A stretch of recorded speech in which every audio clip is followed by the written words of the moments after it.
할렐루야. 네. 이번엔 제 순서가 맞습니다. 한 달쯤 전에 이렇게 한번 와서 말씀을 전할 수 있는 기회를 주셨고, 또 하나님께서 이 부족한 종인데도 불구하고 또 이렇게 다시 귀한 교회에서 귀한 성도님들과 함께 말씀을 나눌 수 있는 기회를 주셔서 얼마나 기쁜지 모릅니다.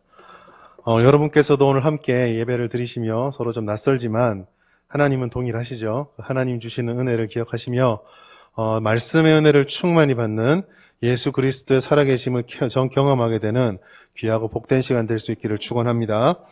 우리 옆에 계신 분들과 함께 인사하실까요? 참 잘 오셨습니다.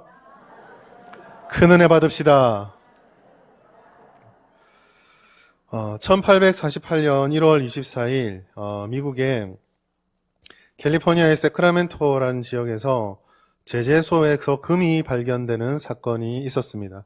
거기서 일을 하던 목수 한 사람이 우연히 금을 발견하게 되는데, 이 금을 발견했다는 소식이 신문과 전단지를 통해서 미국 동부로 삽시간에 퍼져가게 됩니다.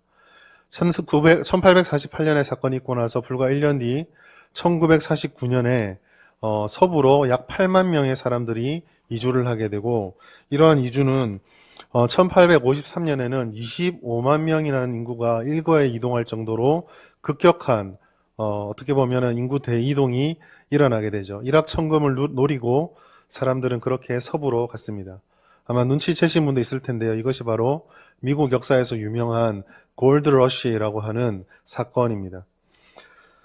그렇지만 많은 사람들이 가서 저렇게 금을 캐려고 노력을 하였으나 금은 너무 많은 사람들이 무분별하게 채집을 하다 보니 금방 고갈이 되었습니다.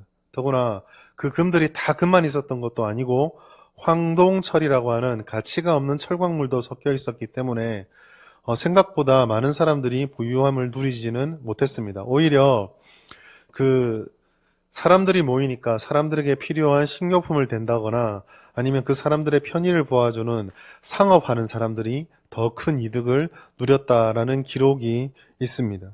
금이 고갈되다 보니까 사람들의 인심도 흉흉해지게 되고, 급작스럽게 아까 보셔서 아시겠지만 1848년부터 1853년까지 불과 5년에 걸쳐서 30만에 가까운 인구가 이동을 하다 보니까 그 사회 제반 시설이라든지 기초가 튼튼하지 못했기 때문에 오히려 그쪽으로 이동했던 사람들은 생각했던 일확천금의 꿈보다는 동부에 있을 때보다 훨씬 더 삶이 비참해졌다라는 기록이 있습니다.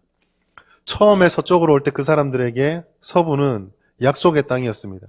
그러나 얼마 지나지 않아 그들이 생각했던 그 희망과 꿈은 약속의 땅이 아니라 절망의 땅으로 바뀌는 경험을 하게 된 것이죠.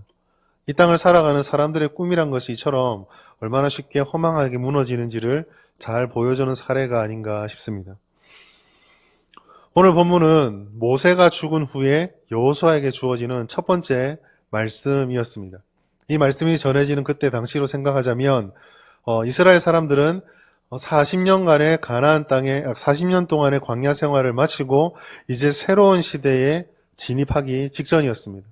그들을 40년 동안 인도해줬던 지도자가 죽었고 새로운 지도자가 들어섰습니다. 광야의 40년 생활이 이제 끝이 나고 가나안 땅이라고 하는 새로운 시대에 들어가게 되었습니다. 이 새로운 시점에 여호수아서가 주어졌기 때문에 모든 사람들, 특별히 새로운 환경과 새로운 시작을 하는 사람들에게 이 말씀은 큰 의미가 있다라고 하겠습니다. 성북교회 역사가 곧 100년이 된다라고 들었습니다. 한 세기를 끝내고 또 다른 한 세기를 맞이하며 코로나와 같은 급격한 사회의 환경 속에 놓여있는 성북교회에게도 어쩌면 이 여호수아서는 귀하고 복된 말씀, 교훈을 주는 말씀이라고 할 수 있겠습니다. 이 말씀을 통해서 우리에게 주시는 하나님의 말씀을 함께 상고해보고 은혜 받는 시간 되기를 원합니다. 먼저 오늘 이 말씀 첫 번째 말씀을 보면 새로운 시작이지만 이상한 하나님을 발견하게 됩니다. 우리가 어떤 새로운 시작을 하게 되거나 새 출발을 하게 된다면 뭔가 모르게 묘한 흥분이나 기대감이 있게 마련입니다. 내가 지금까지는 이렇게밖에 못했지만 이제 새롭게 환경이 바뀌면 다음번에는 이러이러한 좋은 일이 있을 거야 라는 기대감들을 사람들은 다 하게 되겠죠. 특별히 예수 믿는 우리들이 그런 기대감을 가진다면 하나님께서 이러한 우리의 마음에 힘도 주시고 모든 요건들을 잘 갖춰주시고 이루어질 수 있도록 이렇게 뒤를 든든하게 지원해 주기를 우리들은 바랄 것입니다. 하나님을 신뢰하는 마음이 우리에게 있고 또 하나님께서 우리의 기도에 응답해 달라는 소망이 생긴다라는 것이죠. 그런데 간혹 우리가 이 땅을 살아가다 보면 우리가 기대했던 것과 하나님이 응답하시는 것이 전혀 다른 모습으로 등장할 때를 종종 경험합니다. 오늘 본문에도 이러한 모습이 나타나고 있습니다. 첫 번째로 하나님께서 이상한 시점에 오늘 여기에 등장하셨다라는 것입니다. 어떤 일을 시작할 때 시작하는 날을 선택하고 시점을 정하는 것이 굉장히 중요하다라고 사람들은 생각합니다. 쉽게 말해서 예수를 믿지 않은 사람들 같은 경우 이게 훨씬 더 두드러지는데 사업을 시작하거나 이사를 할 때 예수 안 믿는 사람들은 뭘 알아보고 다니죠? 길 일을 찾아다니죠. 어떤 날이 좋은 날이고 어떤 날은 귀신도 없고 그래서 하는 일마다 다 잘 되는 그런 복이 있는 날을 찾아서 다닙니다. 그만큼 시점이 참 중요하다라고 우리는 생각할 수 있습니다. 시점이 이렇게 중요하다고 한다면 오늘 이 본문에 나타나는 하나님의 시점이 과연 좋은 시점일까? 우리는 한번 생각해 볼 수가 있습니다. 오늘 하나님께서 여호수아에게 나타난 이 시점을 여호수아 1장 1절은 이렇게 표현하고 있습니다. 여호와의 종 모세가 죽은 후에 여호와의 종 모세가 죽은 후에 이 말이 무엇을 의미하는 걸까요? 모세가 어떤 사람이죠? 모세는 이스라엘 역사상 탁월하기로 따지자면 둘째가라면 서러워할 그런 지도자입니다. 강대국인 애굽을 맞상대해서 바로를 패퇴시키고 그 엄청난 바로의 군대들을 바다에 수장시키고 광야를 걸어가며 만나는 모든 어려움마다 모세에게만 가면 척척척척 해결되는 반석에서 물이 나고 하늘에서 만나가 내리고 메추라기가 나타나고 전쟁 때 손만 들면 이스라엘이 이기는 그런 수많은 일들을 감당했던 엄청난 지도자였습니다. 200만이나 되는 인구들을 광야 40년 동안 멸족시키지 않고 그대로 이끌어냈던 탁월한 지도자였습니다. 모세에 대한 이런 평가는 성경의 이 한 구절로 충분할 것 같습니다. 민수기 12장 8절 제가 읽어드리겠습니다. 그와는 내가 대면하여 명백히 말하고 은밀한 말로 하지 아니하며 그는 또 여호와의 형상을 보거늘 너희가 어찌하여 내 종 모세 비방하기를 두려워하지 아니하느냐. 이 평가에 나타나는 것들은 제 목사인 저에게 참 부러운 겁니다. 목사인 저에게 만약에 하나님을 대면할 수 있는 경험이 있다고 한다면 제가 기도하기만 하면 하나님 옆에 딱 오셔가지고 불렀니? 라고 말하면서 저와 대면하여 대화를 해준다면 눈만 뜨면 제 눈앞에 하나님의 형상이 나타나고 제가 이렇게 강단에서 설교를 하면은 뒤에서 하나님 형상이 팍 나타나가지고 잘 듣나 안 듣나 보자 이래 나타난다면 얼마나 큰 일을 감당할 수 있겠습니까?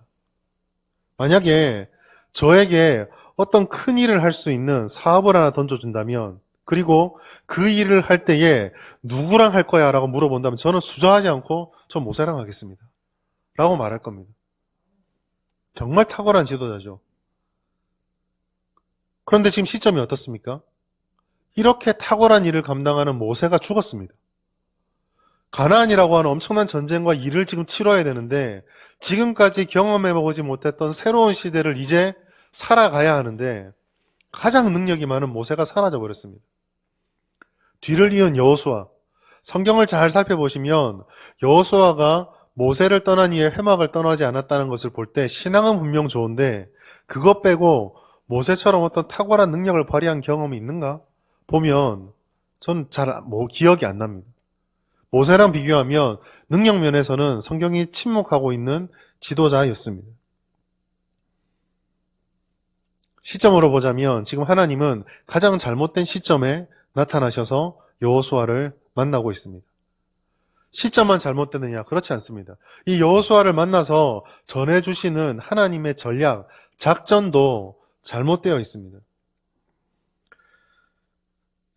역사상 전쟁의 역사라든지 상식적인 판단으로 해보자면 지금 가나안에 들어가야 되는 이스라엘은 불리한 전쟁, 해서는 안 될 전쟁을 이제 곧 해야만 합니다. 첫 번째로 가나안은 토착민이었습니다. 이스라엘은 유랑민족이었거든요. 토착민이었다는 것은 문명학적으로 보았을 때에 훨씬 더 진보한 문명이 토착, 농경사회를 형성하고 있는 문명이 조금 더 진보한 문명입니다. 한 곳에 토착해 있다는 것은 그 지방의 지리를 잘 안다는 뜻입니다. 전쟁을 치를 때 지금처럼 멀리 떨어져서 미사일을 빵빵 쏘는 게 아니라 사람이 직접 가서 전쟁을 치른다면 그 지역의 지리를 잘 아는 것이 엄청나게 유리합니다. 두 번째로 그 지역의 토착민이라는 것은 한자리에 정착해서 집을 짓고 농사를 짓고 무언가를 저축할 수 있다는 의미이기 때문에 전쟁에서 가장 중요한 재력의 문제, 식량이라든지 이런 물자들을 훨씬 더 많이 가지고 있다는 뜻이기도 합니다. 지리를 잘 알고 그 다음에 재력도 풍부하고 또 한 가지 한 군데 정착해 있기 때문에 이 사람들은 자신들을 공격해오는 대상을 향해서 방어할 수 있는 방어술과 함께 군사훈련을 안정적으로 받았을 가능성이 큽니다. 다 종합해보면 지금 이 싸움은 아무것도 가진 것이 없고 지리도 모르고 제대로 훈련조차 받지 못한 이스라엘이 지리도 잘 알고 가진 것도 많고 훈련도 받은 가나안 땅으로 공격해 들어가는 것입니다. 불리한 전쟁이죠. 두 번째로 이스라엘이 400년 동안 종살이를 했다는 것을 우리는 기억해야 합니다. 어떤 민족이 한 민족을 지배할 때 그들을 종살이를 시킬 때 그들에게 필요한 것은 노동력밖에 없습니다. 이 노동력을 극대화시키기 위해서 약간의 교육과 약간의 기술 훈련을 시킬지언정 자신의 나라를 위협할 만큼 군사 훈련을 시키거나 공부를 시키거나 기술을 가지게 하지 않습니다. 그렇다면 애굽이 아무리 초강대국이고 이스라엘이 거기서 400년 동안 살았다 할지라도 이스라엘이 잘 훈련되고 상당히 탁월한 능력을 가졌을까요? 아니면 노동력 말고는 가진 게 없을까요? 이스라엘은 노동력 말고 가질 수 있는 게 없었습니다. 이외에도 찾아보면 여러 가지 이유를 찾을 수 있겠지만 모든 것을 종합해 보았을 때 그 무엇보다 이스라엘이 자신들을 향해 가졌던 평가가 우리들의 이 이해들을 잘 도와주고 있습니다. 민수기 13장 33절 말씀. 거기서 네피림 후손인 아낙 자손의 거인들을 보았나니 우리는 스스로 보기에도 뭐라고요? 메뚜기 같으니라. 잘 생각해 보십시오. 지금 전쟁을 해야 됩니다. 쳐들어가야 합니다. 군인이 근데 쳐들어가기 앞서서 와 쟤들 진짜 세네. 우리는 메뚜기네. 전쟁해야지. 안 맞지 않습니까? 전쟁을 치르기에 앞서서 군인들의 사기를 북돋아주고 자신들이 가진 것 이상의 120% 능력이 있다고 착각하게 만들어도 싸우면 이길 수 있을까 말까인데 아예 처음부터 가나안 땅을 향한 자신들의 생각이 뭐라고요? 우리는 메뚜기다. 이미 지고 들어가는 싸움이죠. 시점도 맞지 않습니다. 환경도 좋지 않습니다. 그런데 이와 같은 상황에 하나님이 주신 전략이 무엇일까요? 약한 사람이 강한 상대를 싸울 때 게릴라전을 쓴다든지 기습 공격을 한다든지 동맹을 맺는다든지 이런 다양한 전략이 있으면 좋은데 오늘 여호수아 1장 1절부터 말씀을 쭉 보시면 하나님이 주신 전략은 딱 두 가지입니다. 강하고 담대해라. 주야로 묵상하고 지켜 행하라. 우리는 이제 신앙을 가지고 있기 때문에 아멘이 나오지만 만약에 여러분들이 신앙이 없다 생각하고 이렇게 주고 전쟁을 치러라 한다면 치를 수 있으시겠습니까? 우리 때로는 우리가 기억해야 될 것이 있는데 우리가 이러한 상황처럼 우리가 살면서 만나는 벅찬 상황, 벅찬 상대를 만날 때가 있습니다. 나의 한계에 직면해서 나는 이제 더 이상은 못하겠다 라고 하는 그런 문제와 상황에 부딪힐 수도 있습니다. 그럴 때마다 우리는 하나님께 간절하게 도우심을 바라고 하나님의 응답을 요구합니다. 그런데 이처럼 하나님이 시점도 맞지 않고 납득할 수 없는 답변을 들고 우리들에게 찾아올 때가 있습니다. 그렇다면 과연 우리는 이러한 응답을 들었을 때, 이런 상황에 처했을 때 어떻게 해야 할까요? 하나님, 그거 말고 우리가 납득할 만한 답을 주십시오 라고 기다려야 할까요? 그것은 이미 40년 전에 이스라엘 민족이 가데스 바네아에서 실패할 때 했던 방법입니다. 그럼 우리는 어떻게 해야 될까요? 오늘 본문의 말씀 속에 보면 그들의 조상이 실패했던 것과 다르게 하나님이 무엇을 해야 되는지를 우리들에게 잘 말씀해 주고 있습니다. 특별히 이 내용은 여호수아 1장 2절과 3절 말씀을 통해서 잘 발견할 수 있습니다. 우리 함께 여호수아 1장 1장 2절 3절 말씀 읽도록 하겠습니다. 같이 읽겠습니다. 시작. 내 종 모세가 죽었으니 이제 너는 이 모든 백성과 더불어 일어나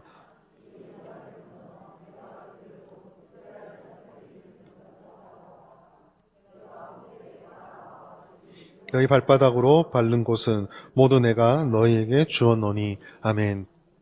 1장 2절과 3절 말씀을 통해 우리가 교훈을 받을 때 우리가 주목해야 될 단어가 하나 있습니다. 그것은 바로 2절과 3절에 한 번씩 반복되는 주다라고 하는 단어입니다. 특별히 3절부터 보려고 하는데요. 3절의 주다를 통해서 우리는 하나님의 약속이 이미 주어졌다, 완성되었다라는 사실을 발견하게 됩니다.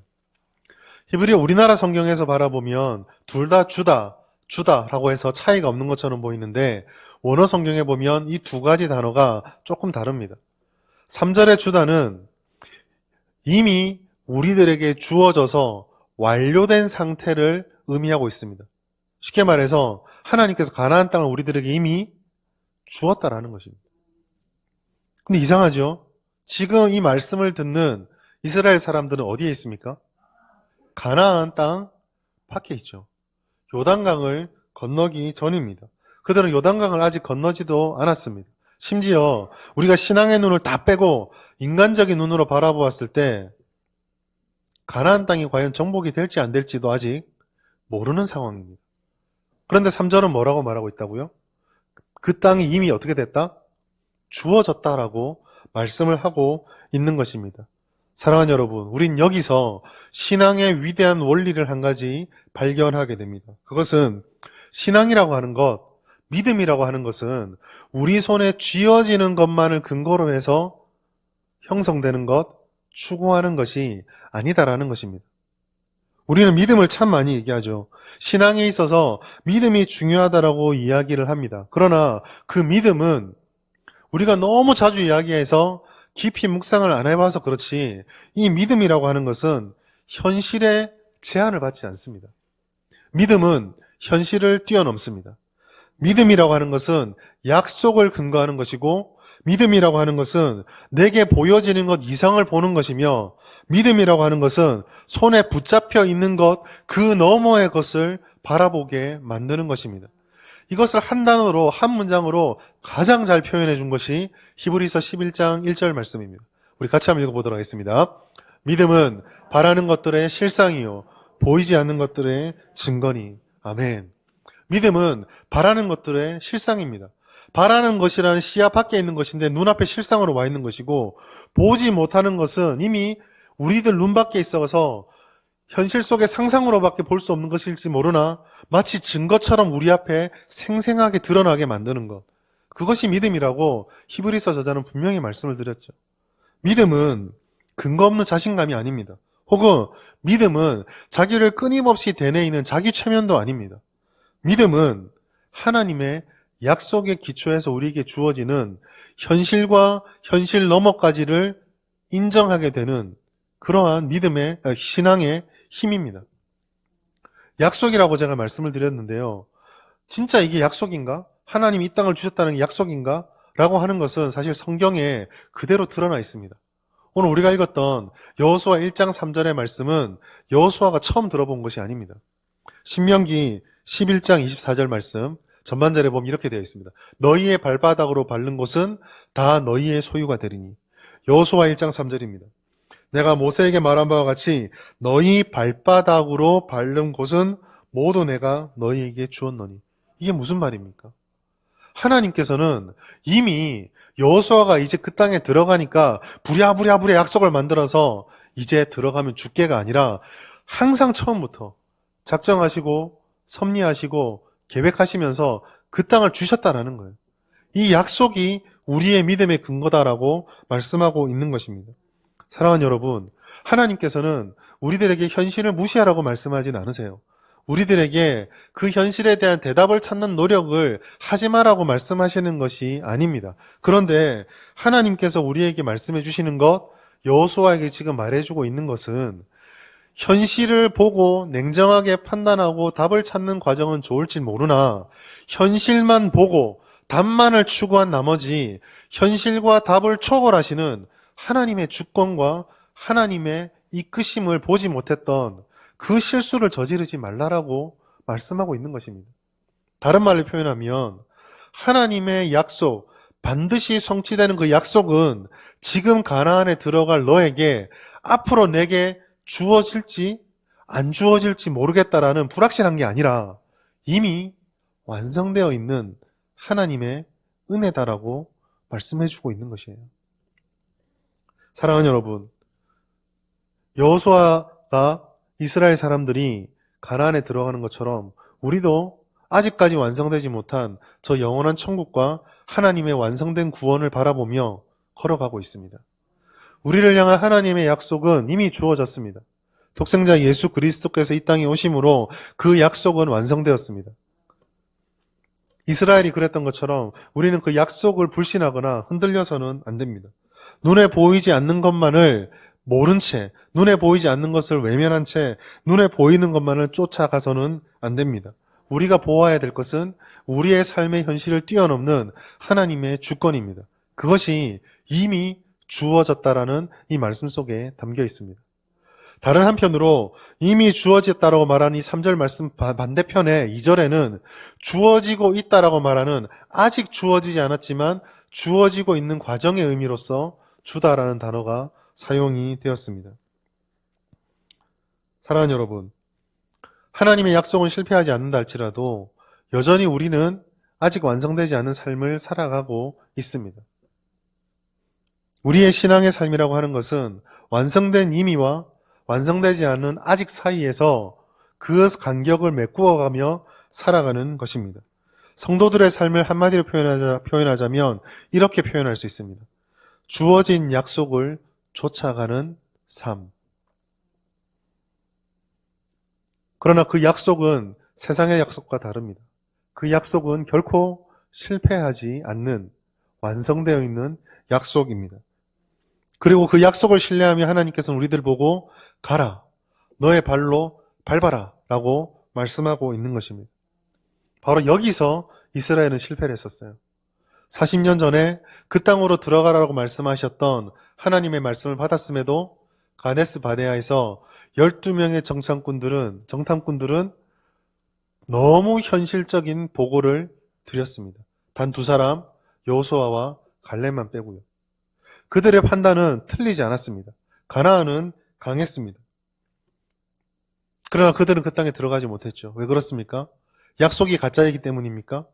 하나님의 능력이 없기 때문입니까?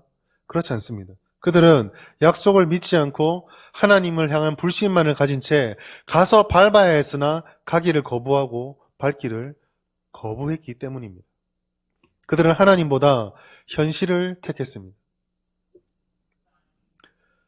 이스라엘 사람들이 가데스 바네아까지 오는 2개월의 시간 동안 그들이 경험했던 것은 우리 인생을 통해서 한 번도 경험하기 쉽지 않은 일들입니다. 홍해가 갈라지고 자기의 대적들이 전쟁 하나 치르지 않았음에도 불구하고 하나님의 권능으로 물에 수장되는 것을 경험하고, 목마르다 하니까 물이 나오고 배고프다 하니까 음식이 떨어지고, 어떻게 저 민족과 전쟁을 치를까라고 걱정하고 있는데 모세의 손을 들었을 때 아말렉이 패퇴하는 그 짧은 기간 동안 우리 평생에 한번 경험할까 말까 하는 일들을 연속적으로 경험하며 그 땅으로 갔습니다.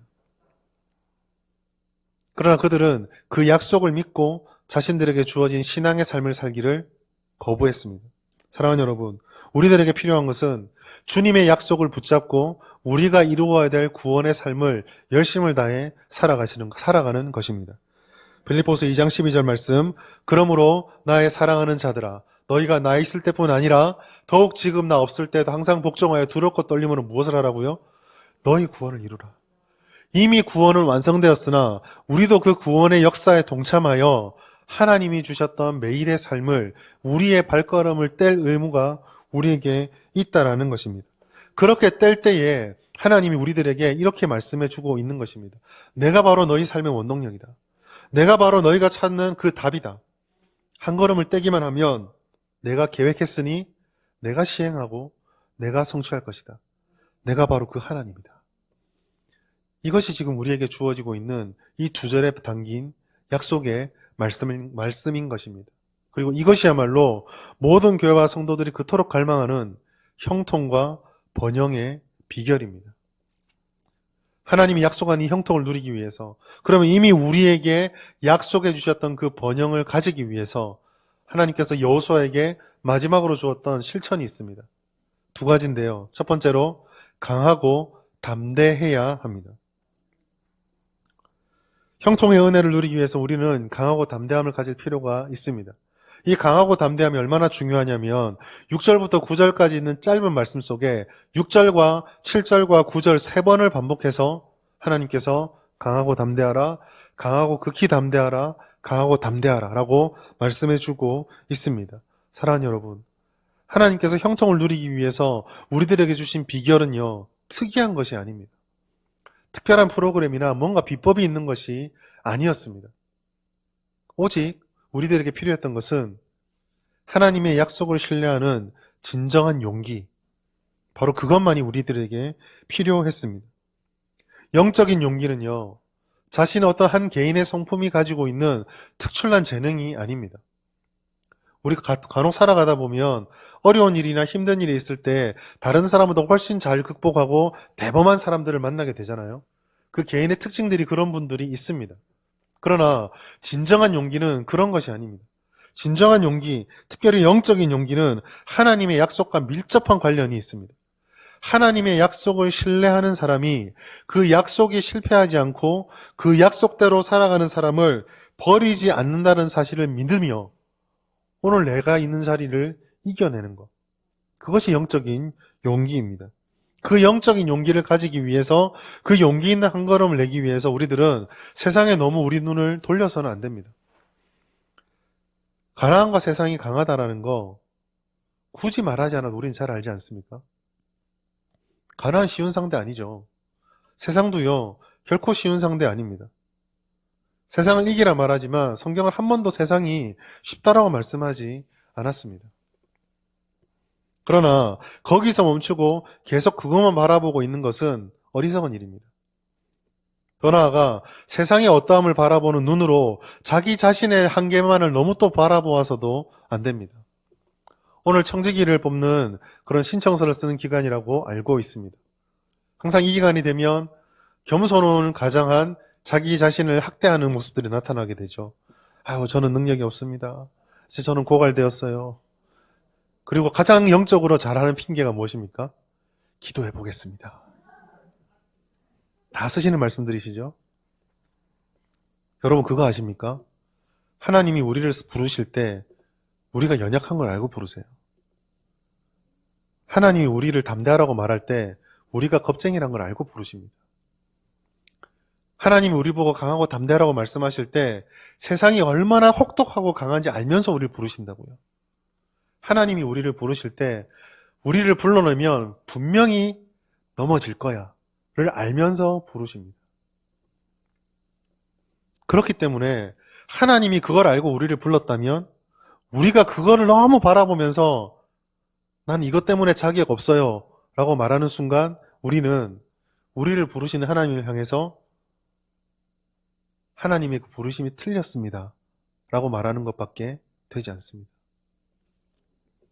진정한 용기, 영적인 용기는 하나님을 보는 것입니다. 그의 약속을 깨달아 아는 것입니다. 그가 이루었던 일들을 붙잡고 아는 것입니다. 이사야 46장 9절 말씀, 너희는 옛적 일을 기억하라. 나는 하나님이라. 나 외에 다른 이가 없느니라. 나는 하나님이라. 나 같은 이가 없느니라.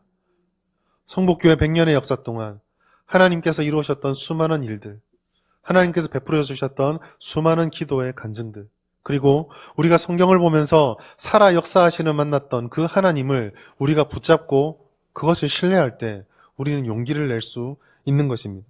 세상은 언제나 우리들을 협박하고 우리들을 두렵게 만들었습니다. 그러나 하나님은 언제나 우리를 지키셨고 우리들에게 힘을 주셨습니다.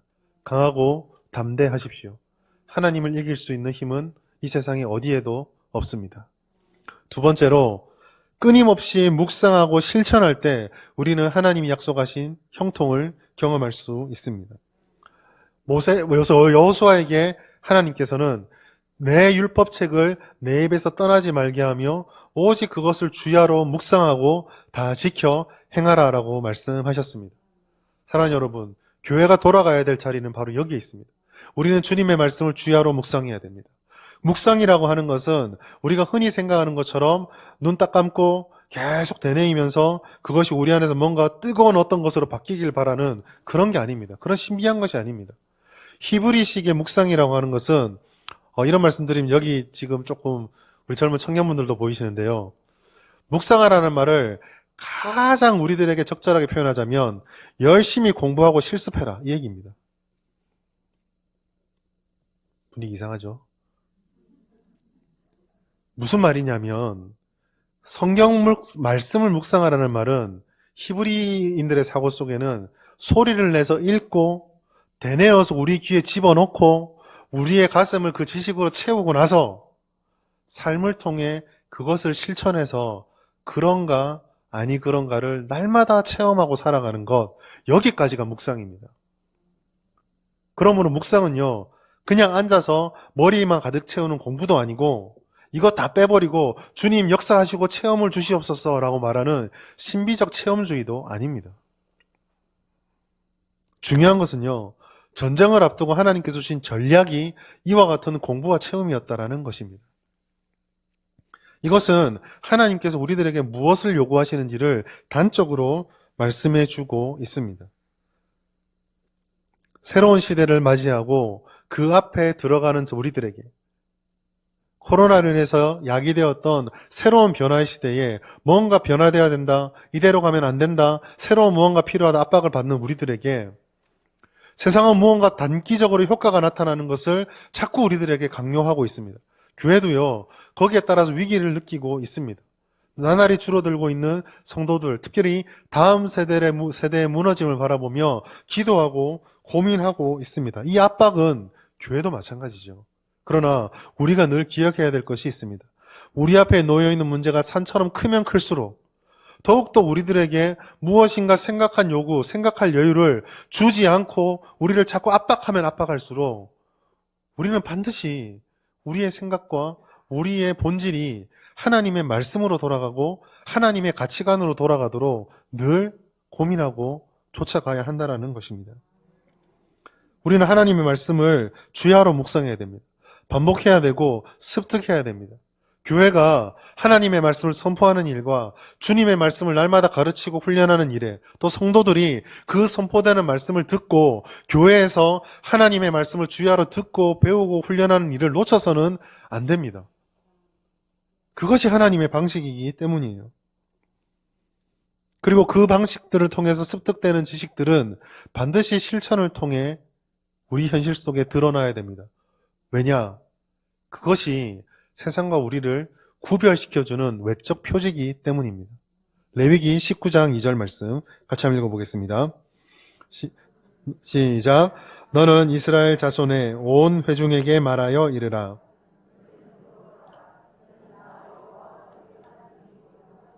아멘. 하나님께서 이스라엘 백성들에게 뭘 말씀하셨죠? 너희는 거룩하라. 내가 거룩하니 너희는 거룩하라. 중요한 것은 레위기 전체로 봤을 때 앞에 수많은 율법과 규례들이 나온 다음에 이 말씀이 있다라는 것입니다. 무슨 의미냐면 앞에 수많은 번제, 속건제, 5대 제사, 율법과 규례들을 쭉 나열하고 지키라고 말씀하신 하나님의 궁극적인 목적은 이런 수많은 것들을 다 지켜서 와, 저 사람 신앙 진짜 좋네 이 얘기가 아니라 세상 사람들의 방식과 다른 하나님의 백성으로서 구별된 표지, 즉 하나님이 우리가 구별되는 걸 원하신다라는 거예요. 우리의 삶을 통해서, 우리의 말을 통해서, 우리의 행동을 통해서 세상과 다른 구별이 우리에게 있어야만 한다라는 것입니다. 거룩함이라고 하는 것은요, 한 사람의 생각이 바뀌고 그 사람의 태도도 바뀌고 삶의 모습도 바뀌는 우리의 모든 존재를 걸고 드러나야만 하는 신앙의 열매입니다. 지식의 수준에 그치는 신앙으로 단지 머릿속에 들고 있는 말씀이 많다는 것만으로는 이렇게 될 수 없습니다. 그러나 성령께서 하나님의 말씀을 통해 역사하시기에 주님의 말씀이 우리들에게 반드시 필수적입니다. 한 영혼이 하나님의 말씀을 주야로 묵상하고 배우면 생각의 변화가 나타납니다. 그 생각의 변화는 반드시 우리의 옛사람의 태도와 충돌할 수밖에 없습니다. 우리는 선택해야 됩니다. 그렇게 우리의 자신들이 태도의 변화에 따라 한 가지씩 순종해 나갈 때 우리의 삶이 바뀌고 인생이 바뀌게 되고 거룩함이 우리 삶을 통해 드러나게 되는 것입니다. 하나님께서는 다 지켜야 하셨습니다. 물론 쉽지 않죠. 항상 이런 설교할 때마다 저 자신이 가장 부담스럽습니다. 여러분의 눈이 저를 바라보며 니나 잘해라 그러면 저도 할 말이 없거든요. 저도 말씀에 자꾸 넘어집니다. 그러나 그런 저에게 이 말씀은 큰 위로가 됩니다. 로마서 8장 28절 말씀. 우리가 알거니와 하나님을 사랑하는 자, 곧 그의 뜻대로 부르심을 입은 자들, 성북교회 성도들, 저처럼 부족한 목사와 같은 사람들, 이 땅의 성도들, 부르심을 입은 자들에게는 뭐라고요? 모든 것이 합력하여 선을 이루느니라. 내가 조금 실수해도 용기를 내고 포기하지 않는다면, 내가 지금은 조금 부족해도 용기를 내고 포기하지 않는다면, 주야로 묵상하고 다시 행하려고 발버둥 치면 우리 안에 있는 성령께서 어떻게 하신다고요? 합력하여 선을 이루어 가신다라고 약속의 말씀을 주고 있습니다. 사랑하는 여러분, 이것이 미련해 보이지만 형통의 길이요. 100년을 이 땅에서 진주 땅을 위해 복음화를 위해 달려왔던 진주 성북교회가 또 다른 100년을 하나님께 쓰임 받으며 형통의 길로 나갈 수 있는 유일하고 가장 확실한 비결입니다. 말씀을 맺겠습니다. 하나님께서는 여호수아에게 행동으로 나타나셨습니다. 적절하지 않은 시점이에요. 적절하지 않은 작전이었습니다. 그러나 그 하나님은 모든 환경과 상황 속에 약속을 반드시 성취하시고 그 약속을 따라 쫓아가는 이들을 지켜주시는 하나님이셨습니다.